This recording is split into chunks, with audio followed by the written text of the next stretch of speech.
Well, the folks from Hawaii, there's four of us on the Hawaii delegation, and as the only island state of the United States of America, we were invited here by the Global Island Partnership to participate in the Island Summit at CBD COP11. And we were featured during their side event as one of the bright spots on the green-blue economy. And we add blue because we're islands, and so a big part of our sustainable economy is also going to involve oceans and freshwater resources as well. And we also presented at the evening high-level event on Tuesday night about island innovations, featuring the commitments that we have made in Hawaii to work towards green growth. So what were the outcomes of the summit? Well, it has just been an absolute pleasure for us to be here. Hawaii doesn't usually engage on an international level because we are part of the United States. And so we're really grateful to the U.S. State Department for supporting us to come here as their island state and a model from the U.S. that is working towards sustainability, because Hawaii, we have many challenges, and islands are a microcosm of the planet. And so the challenges facing islands are felt more severely and first. And so kind of the urgency of our food security, our energy security, our biodiversity loss has really motivated us to start looking at innovative and integrated approaches to a more sustainable future for Hawaii. Right. But before we talk about the kind of efforts that's being already put in, help us understand what are the problems and challenges that the island is already facing. Yes, so we're actually the most isolated islands in the planet. We're in the middle of the Pacific Ocean.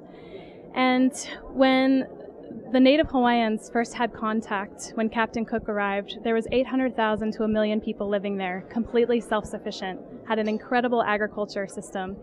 Now, we are one of the most dependent islands. We have 90% of our energy imported, about 80 to 90% of our food. We're known as the endangered species capital of the United States, if not the world.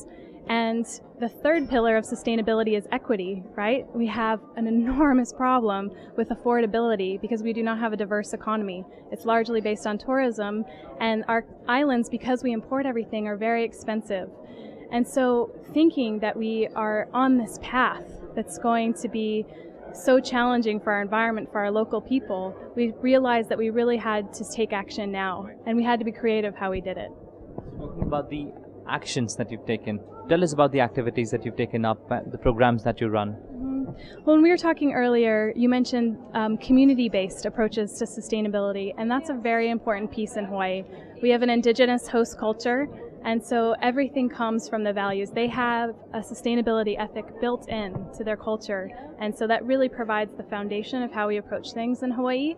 So we began with a community process of asking all of the folks across the islands, so 10,000 people participated directly in this in community meetings online to define sustainability, what it means to Hawaii. Because from context to context it may change because the challenges are different. And from that, we drafted the Hawaii 2050 Sustainability Plan. So 2050, very long-range vision, and we came up with 5 values, and that's way of life, economy, environment, and Native Hawaiian values as well. And so from that process, we had that community base to then support government action, policy, and we were very fortunate because our governor that was elected 2 years ago came in and was elected on the platform of sustainability. He called it the New Day Plan. And so a lot of people said, oh, was it the political will that sparked it? But it really was the community driving it. And he realized that this was the way the people wanted to go. And so he campaigned on that and has since been elected. And since then, we've had many initiatives. So like I told you, 90% of our energy is imported. We now have one of the most ambitious commitments that by 2030, 70% of our energy will be clean. So 40% from renewables, 30% from efficiency.